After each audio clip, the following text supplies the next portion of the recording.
여러분들은 혹시 어떤 분이 대표 기도를 하거나 이제 여러 사람이 모인 자리에서 혼자 이렇게 기도하실 때, 저분이 하시는 저 기도가 지금 하나님께 하는 기도가 아니라 이 자리에 있는 나 들으라고 하는 기도구나라는 이런 느낌을 받아보신 적이 있습니까? 저는 말씀을 준비하면서 가만히 생각해 보니까 여기에 있는 사람들, 하나님께 구하는 기도지만 같이 있는 그 자리에 있는 사람들에게 들으라고 하는 기도하면 잊혀지지 않는 순간이 한 기억이 남아 있습니다. 제가 고등학생 때였던 것 같습니다. 이렇게 유스 아이들이 많이 모여서 있는 그러한 집회에 참석했습니다. 아이들이 모여서 아주 뜨겁게 찬양을 했습니다.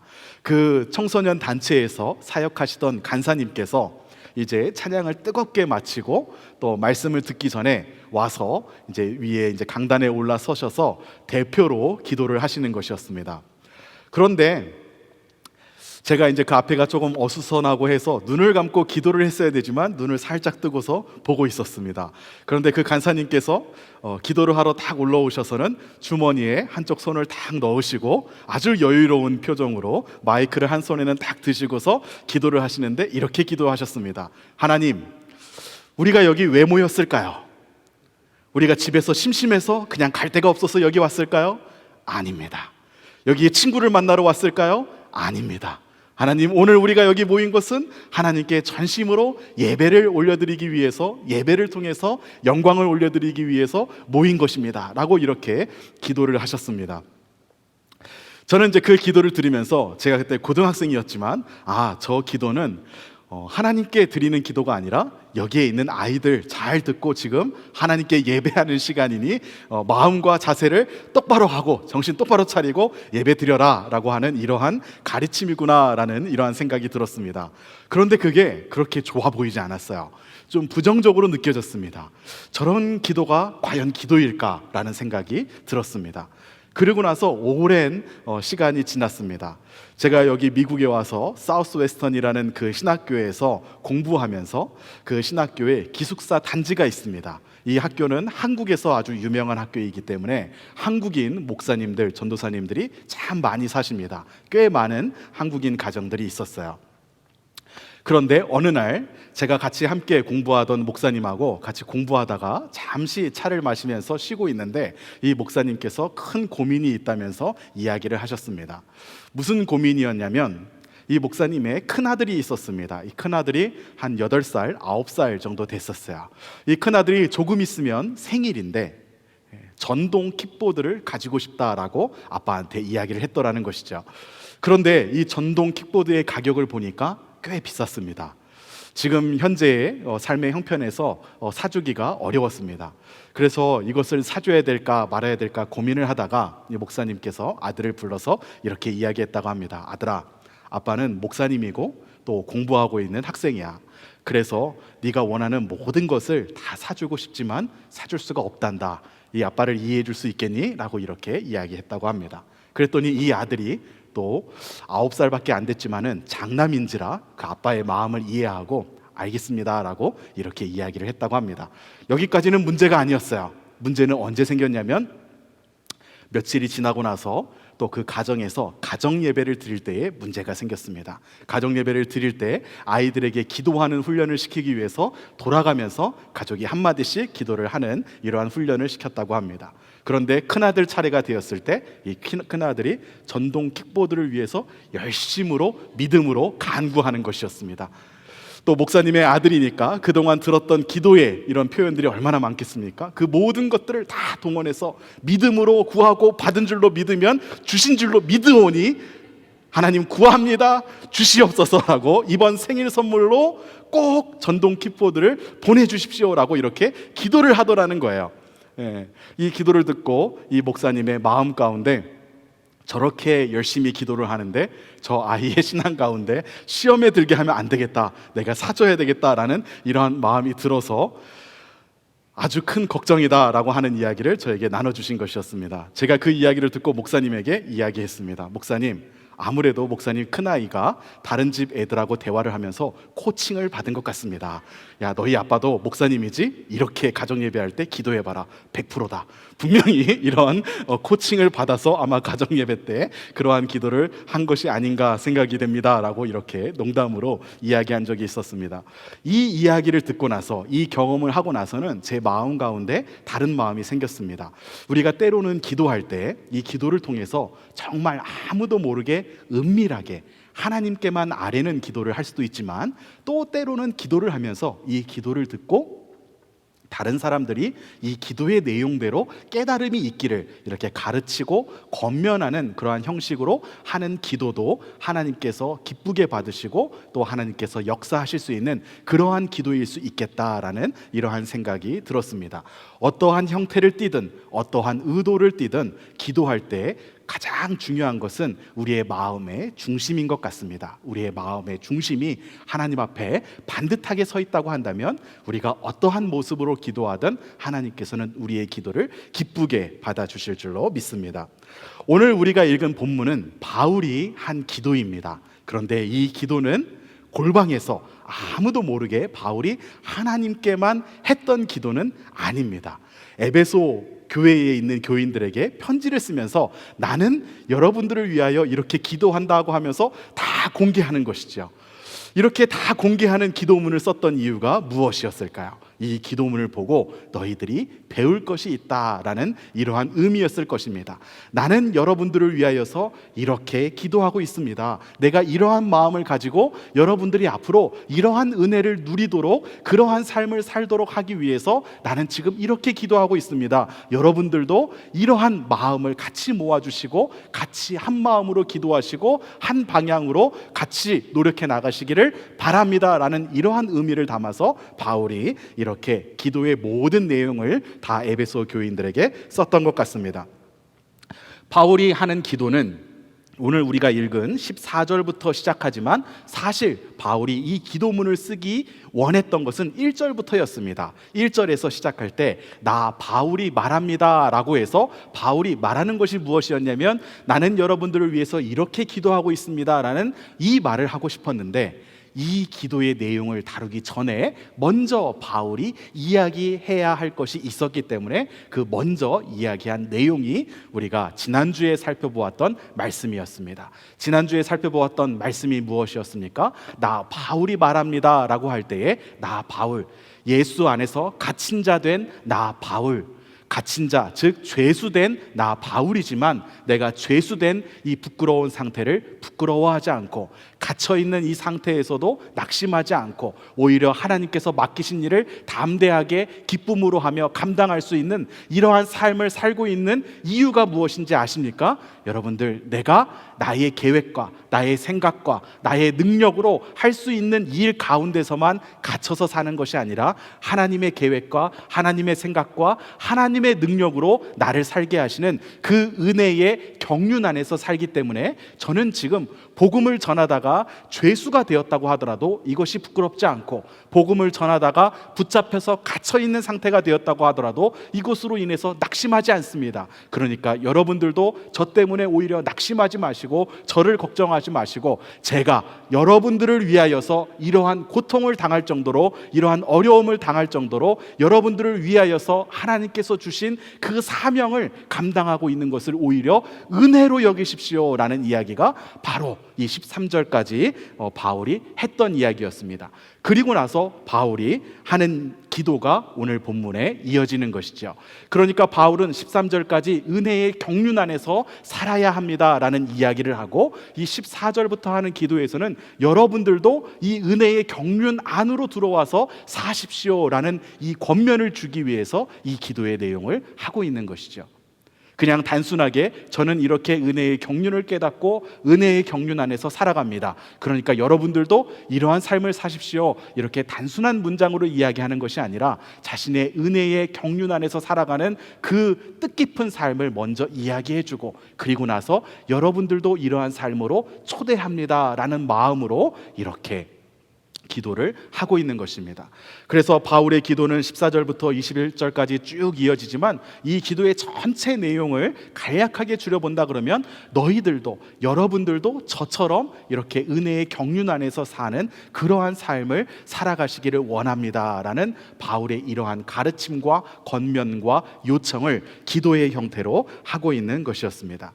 그래서 이 본문을 잘 묵상하면 바울이 은혜의 경륜 안으로 에베소 교인들을 초청하고 있는 그 내용을 기도의 형태로 담고 있는 것이기 때문에 이 본문을 잘 묵상하면 우리가 우리의 생각과 우리의 계획과 우리의 능력에 갇힌 삶이 아니라 하나님의 경륜 안에서 살기 위해서는 우리가 무엇을 위해 기도해야 되고 무엇을 위해 애써야 되고 어떻게 살아야 하는지를 이 기도의 내용을 통해서 잘 배울 수가 있습니다.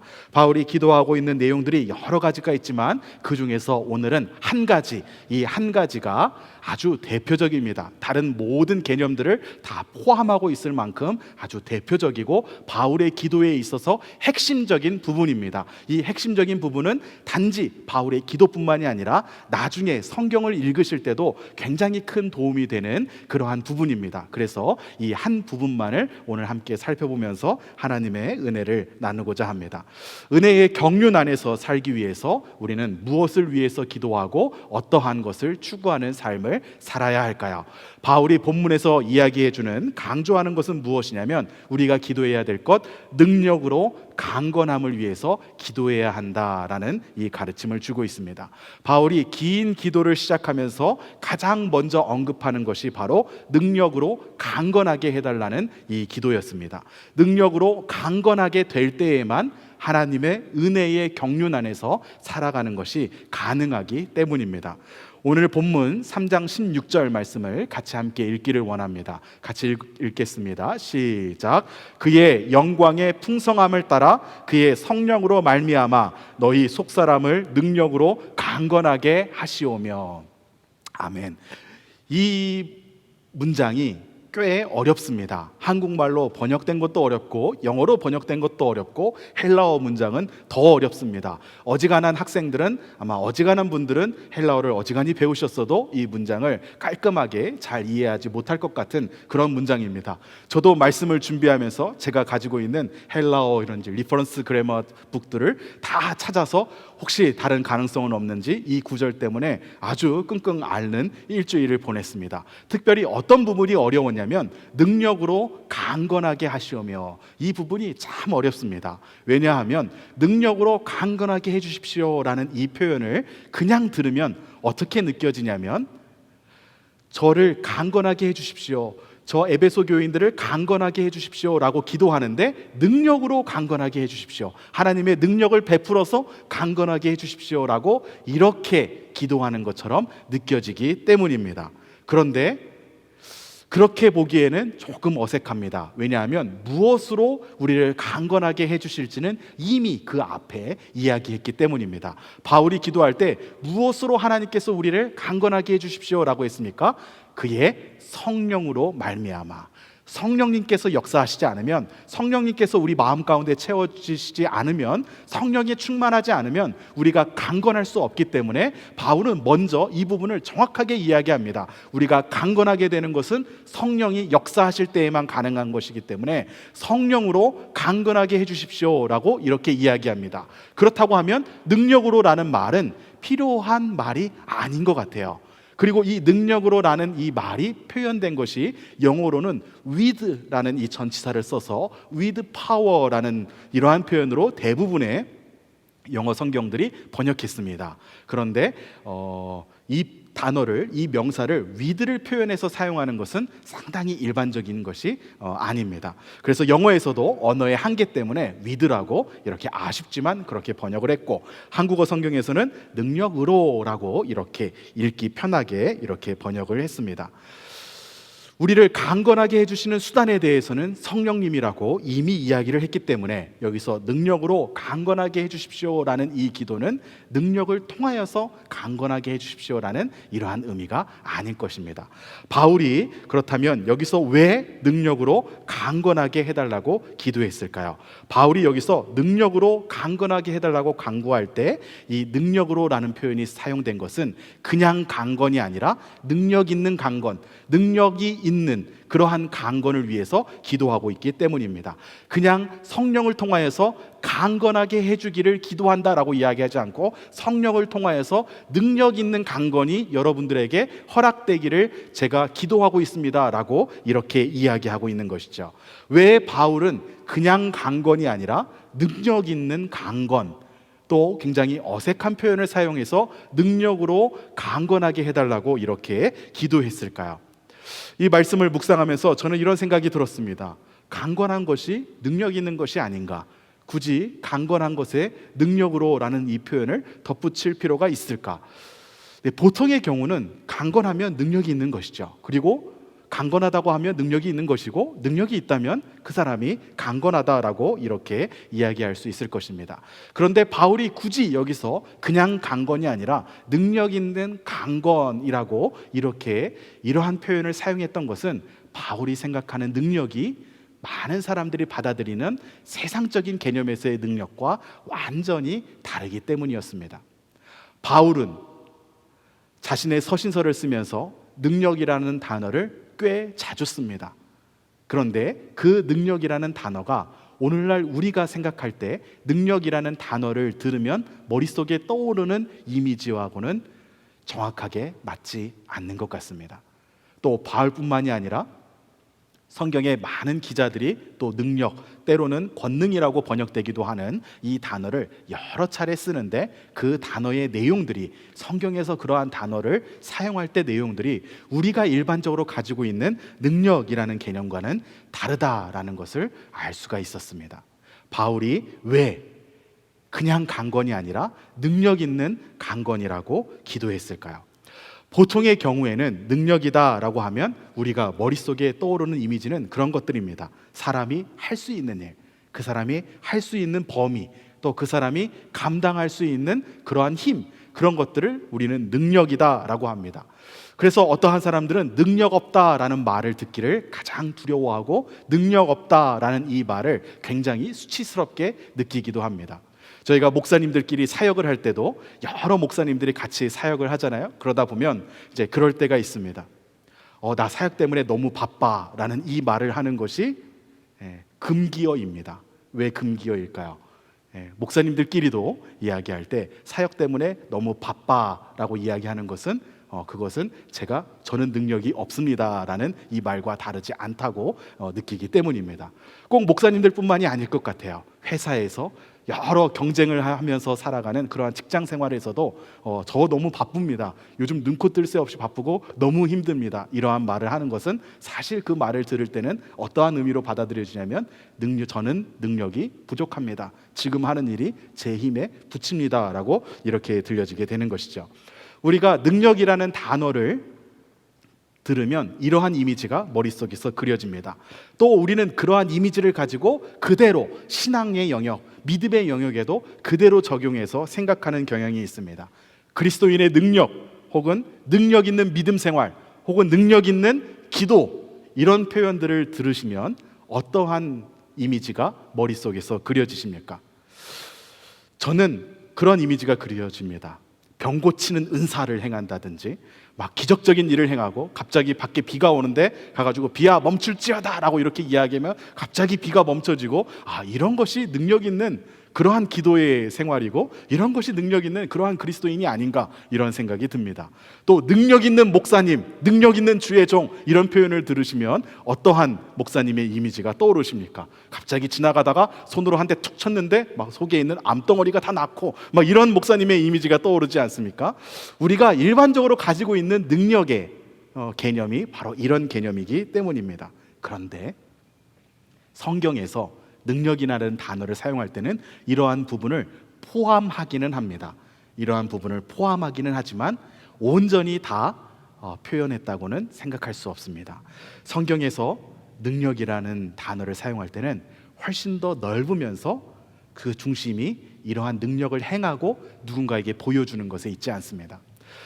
특별히 바울이 여러 서신서를 썼는데 그 쓴 여러 서신서들 가운데 바울이 하나님의 능력이 무엇인지에 대해서, 우리가 믿음을 가진 사람으로서 능력에 대해서 어떻게 받아들이고 어떻게 생각하는지에 대해서 아주 잘 설명해 놓은 서신서가 있습니다. 그것이 바로 고린도전서입니다.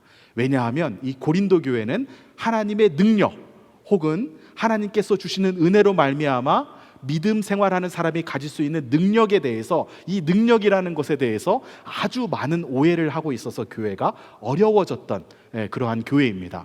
그래서 이 바울은 고린도 교회에 편지를 쓰면서 곳곳에서 이 하나님의 능력에 대해서, 우리가 기억해야 되는 능력이 어떤 능력인가에 대해서 설명해 주는 구절들이 등장합니다. 그 중에서 한 구절을 같이 함께 읽기를 원합니다. 고린도전서 1장 18절 말씀입니다. 같이 읽겠습니다. 시작. 십자가의 도가 멸망하는 자들에게는 미련한 것이요 구원을 받는 우리에게는 하나님의 능력이라.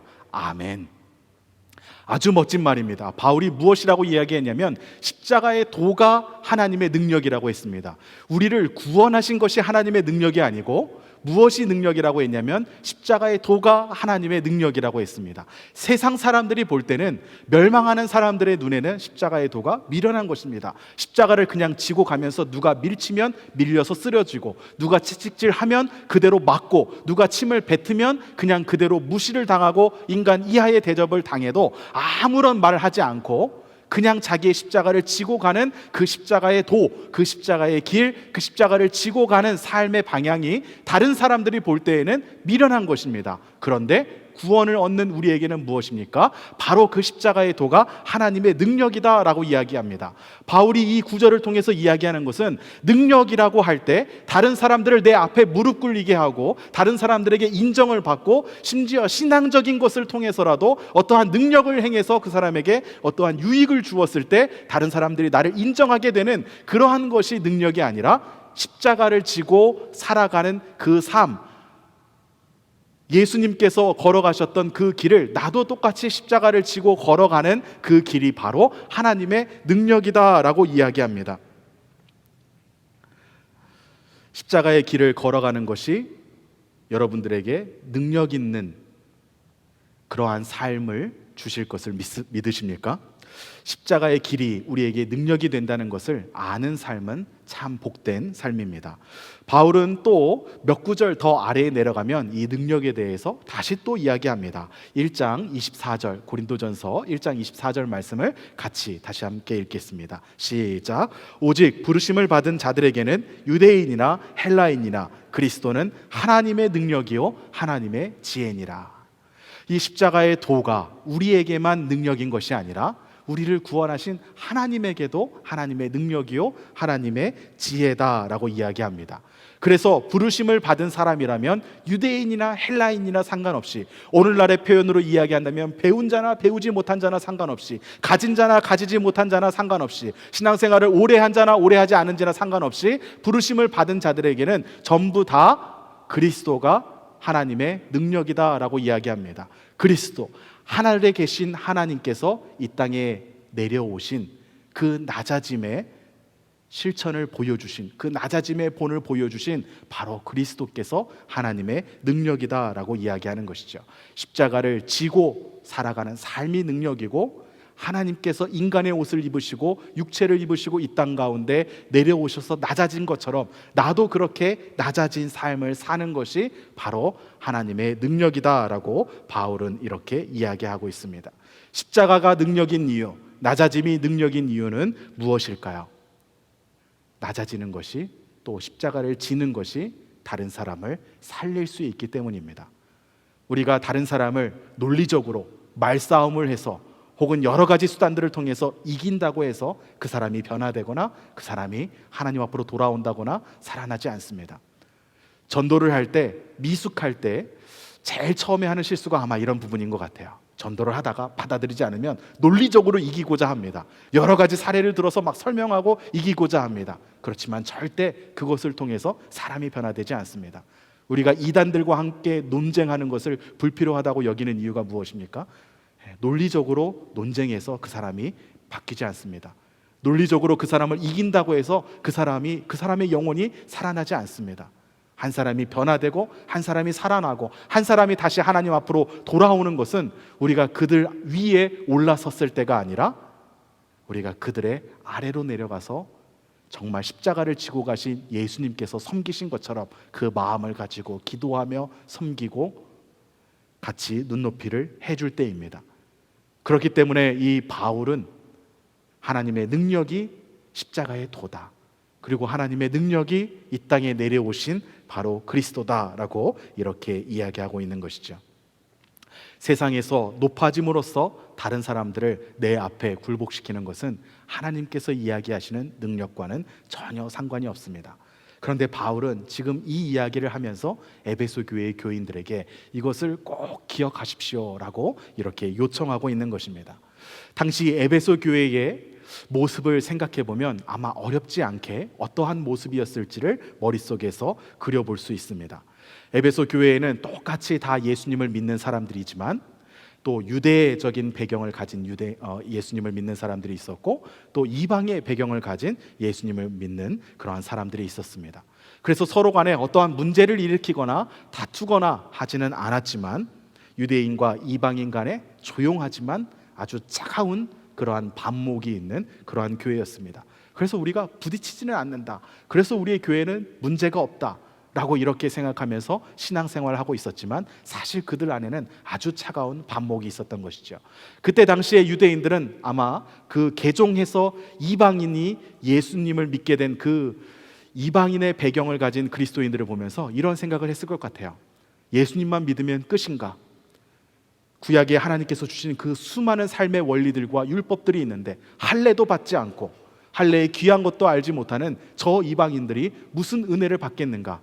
하나님께서 우리에게 은혜를 주시면, 하나님께서 우리에게 은혜를 주시고 복을 주셔서 우리가 정말로 능력을 가지게 되면 그러면 그때 저 이방인들이 제대로 깨닫겠지, 아마 이러한 마음을 가지고 있었을 것 같습니다. 또 이방인들은 반대로 생각했을 것 같아요. 예수님께서 다 모든 것을 폐하러 오신 것은 아니지만 온전히 다 완성하게 하신 것으로서 예수님을 믿으면 이것이 진정한 온전한 신앙인데 여전히 저 구습을 버리지 못하고 따라가는 그 사람들을 굉장히 어리석게 보면서 그것을 하지 않아도, 할례를 받지 않고 정결법을 지키지 않아도 하나님께서 우리에게 은혜를 베풀어 주시고 우리에게 정말로 큰 능력을 주신다라는 것을 내가 보여주기를 기다리는 그러한 마음을 가지고 살면서 하나님께서 나에게 은혜를 베풀어 주시기만 해봐라, 그때도 너희들이 그러한 눈빛으로 나를 볼 수 있는지 두고 보자, 이러한 마음을 가지고 서로 간에 신앙생활하는 그러한 교회였을 것입니다.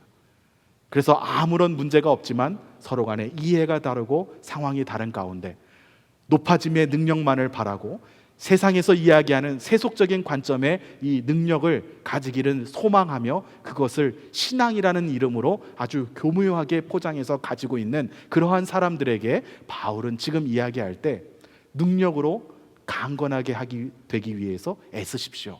여러분들이 알고 있는 그 능력, 세속적인 개념의 능력이 아니라 제가 지금까지 여러 교회에 편지를 쓰면서 이야기했던 그 능력이 무엇인지 아시죠?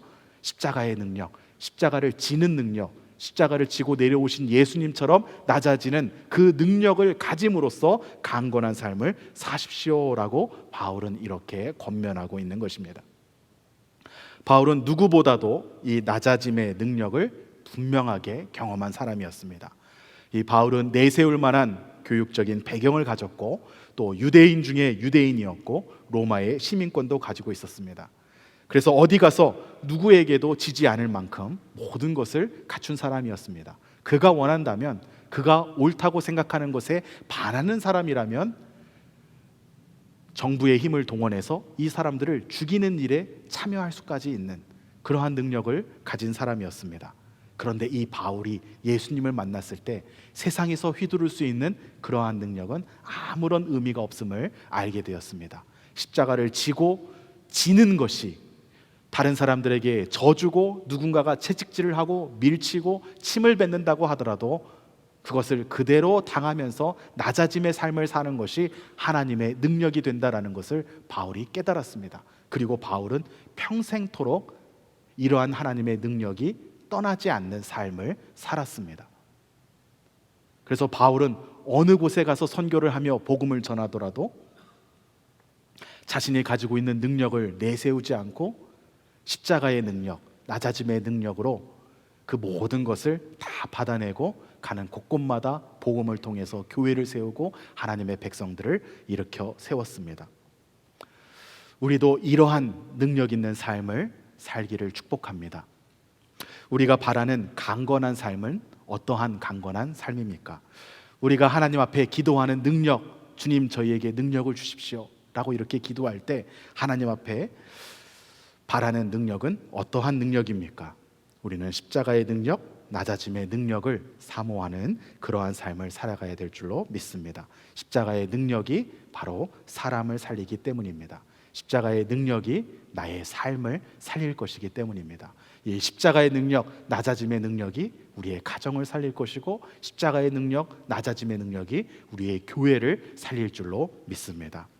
사랑하는 플라워마운드 교회 성도 여러분, 오늘 말씀을 통해서 바울이 이야기하고 있는 능력의 개념, 그리고 또 더 넓게는 성경의 다른 기자들이 이야기하고 있는 이 능력의 개념도 크게 다르지 않음을 살펴보았습니다. 오늘 이후로 말씀을 읽을 때 성경에서 능력이라는 단어가 사용될 때마다 이 개념을 가지고서 한번 묵상해 보기를 바랍니다. 그러면 이 은혜가 굉장히 깊습니다. 능력, 권능 이런 말들이 쓰여진 구절구절들마다 그 능력이 높아짐의 능력이 아니라 낮아짐의 능력이다라는 것을 알고서 읽으면 굉장히 은혜가 되는 것이 많습니다. 사도행전 1장 8절 같은 데에도 보면 뭐라고 나와 있습니까? 오직 성령이 너희에게 임하시면 너희가 권능을 받고, 이 구절에서는 권능이라고 번역됐지만 같은 단어입니다. 성령이 임하시면 우리가 십자가의 낮아짐의 능력을 받을 수 있다라는 이야기인 것이죠. 그리고 그때 가서 복음을 전파하고 제자를 삼으라고 말씀하셨습니다. 오늘 우리가 살펴본 본문 그 앞절에 지난주에 살펴본 본문인 3장 7절에서 또 이 능력에 대해서 바울이 언급을 했었습니다. 3장 7절 말씀을 같이 함께 읽어볼까요? 시작. 이 복음을 위하여 그의 능력이 역사하시는 대로 내게 주신 하나님의 은혜의 선물을 따라 내가 일꾼이 되었노라. 그의 능력의 역사를 따라서 은혜의 선물을 받았다라고 바울이 고백합니다. 그리고 십자가의 능력, 즉 낮아짐의 능력이 자신을 하나님의 일꾼으로 삼았다라고 이렇게 고백하는 것이죠. 그리고 오늘 읽은 본문의 거의 마지막 구절인 3장 20절 말씀을 같이 함께 읽기를 원합니다. 시작. 우리 가운데서 역사하시는 능력대로 우리가 구하거나 생각하는 모든 것에 더 넘치도록 능히 하실 이에게. 여기서 이야기하는 것이 무엇입니까? 우리 가운데서 역사하시는 능력대로, 우리 가운데서 하나님께서 역사하시는 능력은 어떠한 능력입니까? 십자가의 능력, 낮아짐의 능력, 그것을 통하여서 다른 사람을 살릴 수 있는 그 능력인 줄로 믿습니다. 그 능력대로 우리가 구할 때, 그 능력대로 우리가 생각할 때 하나님께서 모든 것에 더 넘치도록 하실 것이다 라고 이렇게 이야기합니다. 이러한 능력을 구하는 그러한 믿음을 가지시기를 축복합니다. 오늘 함께 우리 이 찬양을 하나님 앞에 올려드리면서 이 말씀 구절을 통해서 만들어진 찬양의 가사입니다. 우리 가운데서 역사하시는 능력대로 우리가 구할 때 하나님, 우리가 구하는 것보다, 우리가 생각하는 것보다 더 넘치도록 부어주시는 그 하나님의 은혜를 경험할 수 있도록 하나님 축복하여 주시옵소서. 이 마음을 가지고 결단하는 마음으로 하나님 앞에 찬양을 올려드리시겠습니다.